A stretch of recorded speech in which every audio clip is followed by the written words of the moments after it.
This is one of the easiest ways to make hard laundry bar soap, and this is for beginners.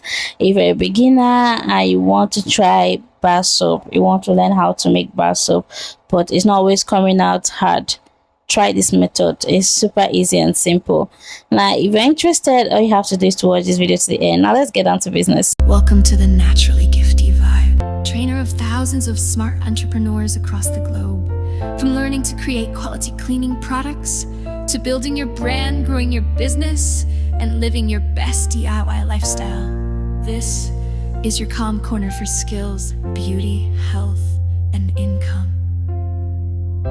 Welcome to the Naturally Gifty Vibe. Hi friend, welcome back to my channel. I hope you're doing well. In this video today, I'll be teaching you one of the easiest ways to make laundry bar soap for personal use and for commercial purpose. And this is specially made for beginners. If you're a beginner and you have been struggling to make laundry bar soap, or you have been struggling to make hard bar soap, this is for you. In this video, I'll be teaching you how to make hard bar soap. Now, to make this, here are all the requirements. Now, if you want to be a formulator, the first thing you need is a measuring scale. It's very important. It's really essential. Now, you need to make sure you get a measuring scale, but if you're unable to afford a measuring scale for now, while getting your ingredients or your chemicals, please tell them to measure it according to the measurements that I'll be giving you here. Now, the first ingredient you need is sodium hydroxide, which is also known as caustic soda, and we'll be using this sodium hydroxide to prepare our lye solution. And lye solution is a mixture of water and sodium hydroxide or caustic soda. Now, how to do this? The first thing you need to do is to measure your caustic soda, and for the caustic soda you'll be using 94 grams. Now, for the 94 grams you'll be using a total of 190 ml of water. But if you're making this for commercial purpose, you need to actually increase the water quantity in order to maximize profit. Now, how are we going to increase the water quantity? Instead of using 190 ml of water, we'll be using 250 ml of water. Now, after measuring out the caustic soda and water, it's time to prepare our lye solution. And to prepare our lye solution, we're going to pour the caustic soda into the water. Please avoid pouring water into your caustic soda. Always pour the caustic soda into the water, and that is how to prepare your lye solution. And when you pour caustic soda into water, there will be a chemical reaction that will force the water to heat up. Please make sure you handle with care, and also make sure you're wearing a hand glove. Now, after dissolving the caustic soda, you're going to set it aside and allow it to sit for about 20 to 40 minutes before using it for your production. Just allow it to cool for a little bit, and then you can go on and start your production. Now, after like 28 minutes, it's time to produce our soap. And once the lye solution is ready, we can start our production. And I'll start by measuring the oil.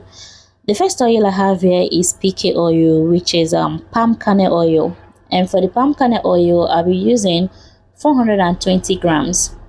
So all you have to do is to measure your oil. You can either use PK oil. And when it comes to making laundry bar soap or bar soap, it's important to choose the right oil. Now, what do I mean by choosing the right oil? The type of oil that can help your soap to foam very well, which I highly recommend you using coconut oil. Is either you use coconut oil or you use PK oil, or you can combine both oil together. A combination of PK oil and coconut oil will actually give you a very good quality soap that will foam very well, especially for laundry bar soap. Is really good. So that's it. Now, moving on, the next ingredient you need is stearic acid.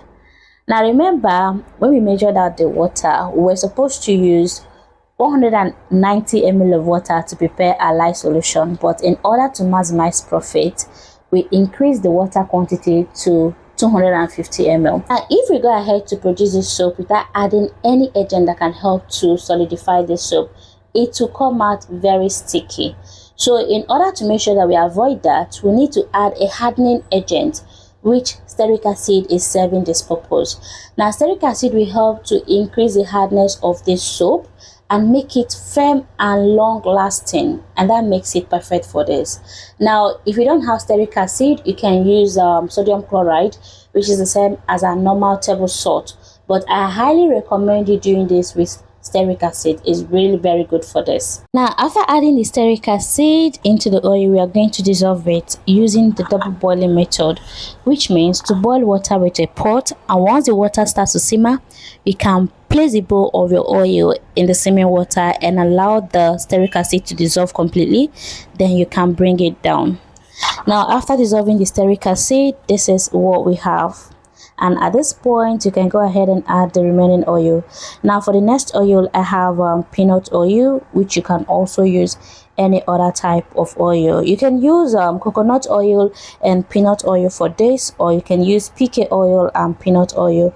You can also use coconut oil and palm oil, or you can use PK oil and palm oil, but just make sure you don't add too much of palm oil, especially if you want your soap to form very well. Just make a combination of PK oil and coconut oil or peanut oil, then your soap will be able to form very well.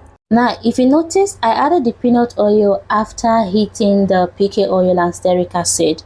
Now, this is to help cool the heatness of the oil, and the oil doesn't need to be hot before you pour your lye solution. It has to be just warm.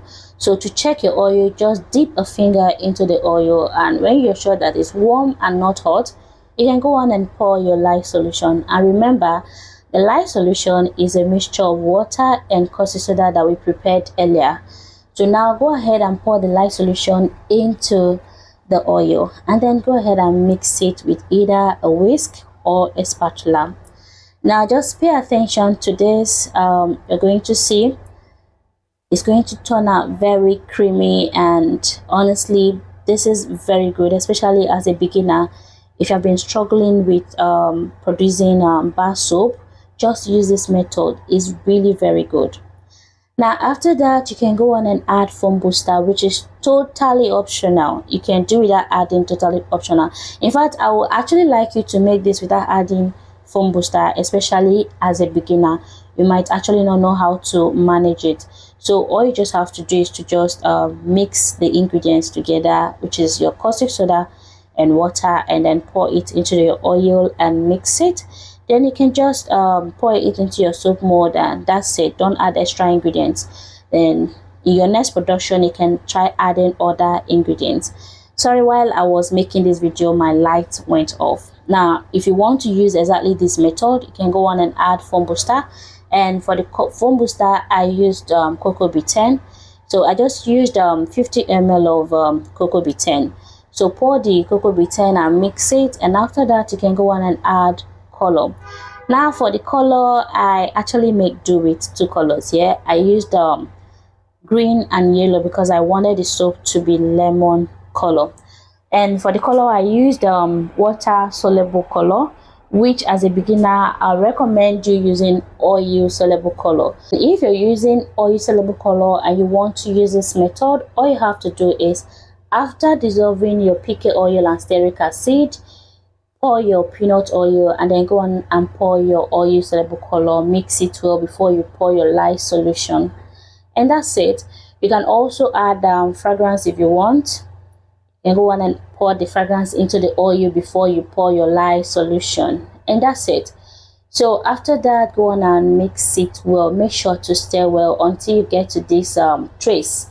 Now trace is when you're sure that the oil and water have fully combined. When you have this thick consistency, then you can go on and transfer it into a soap mold, which is exactly what I'm doing in the video.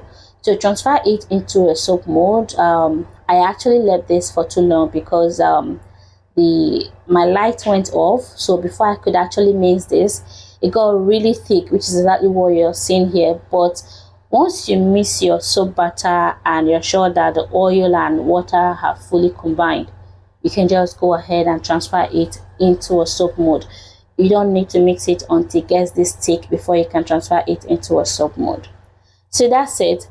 Now this is after transferring it into a soap mold. I'm going to leave it to solidify, and this will take about 5 to 6 hours. This is after leaving it for 3 hours. You can see that it's solidified. Now you can see that this soap turned out really good. It's actually solidified. But let me tell you something, especially if you're making this for commercial purpose, after producing your bar soap, be it laundry bar soap or bathing soap, always allow your soap to sit for some days or weeks before using it or before selling it. Now, even if your bar soap is looking all beautiful and solid, it's still not yet ready for use because the chemical reaction, which is called saponification, is still ongoing. And this saponification happens when you pour light solution into oil. You will notice that it will start to solidify. Now, this have to take some days or weeks to ensure that the light solution is fully neutralized. Now let me go on and show you what I mean by allowing your soap to cure properly or leaving it for the light to fully neutralize before using. Now let's check it with pH paper tester. Now I just wet the soap now with water and I'll place the pH paper tester on the soap. And after that, this is the pH. Now you can see that this soap is still very much alkaline. This is about 11 or 12, which is really not good, which is to say that it's still very much alkaline. And if you use this soap now, it's going to affect your skin. It's going to be very harsh on the skin. Now let's leave it for another 5 days. And this is after 5 days. Now you can see that it looks more stronger than before, which is another benefit of leaving it to sit for some time before selling or leaving it for some weeks. Now we're going to repeat the test after 5 days. So also wet the soap with water, which is exactly what I'm doing here. You can also do this test on your own. Just get a pH paper tester to check your soap. So wet it with water and then after that go on and place the pH paper tester on the soap and just rub it on the soap to detect the pH. Now after rubbing it on the soap, this is the pH. Now you can see that it looks more lighter now, so it's still a little bit alkaline but not as much as the very day we made the soap. So now it's slightly alkaline, whereas when we checked it after 4 hours of production, it was still very much or highly alkaline, but now it's slightly alkaline, which means if we're to leave this soap for like a week or two, we'll be able to get about pH 7, which is close to neutral, or we can be able to get neutral pH, and that makes it perfect for use. So that's it. Now at this point I'll just go ahead and try the foaming ability of this soap. Now running this little test on the soap is just to show you the purpose of allowing your soap to sit for some time before using, and it will also make sure that your soap lasts long without having to go bad after some time. So if you leave your soap to cure properly before using it, your bar soap can stay for years without going bad. So you can see the soap turned out really beautiful, which is really good. So as a beginner, you can try this method. It's super easy and very durable. You can make it for personal use or for commercial purpose. So friend, that's the end of this video. I hope you enjoyed it. Thank you so much for watching, and if you're just joining me for the first time, my name is Gifty and I'm super excited to welcome you to the Gifting family. Please do not forget to subscribe to my channel and also turn on your notification bell so that you'll be the first to watch my next video. And at the end of this video, please do not forget to give this video a thumbs up and also leave your comments down below, and don't forget to share this video to your friends. And now to my beautiful, wonderful and amazing gift team, thank you for being here. I love you guys. So friend, I'll see you in my next video, but before then, stay blessed and keep loving one another. Bye.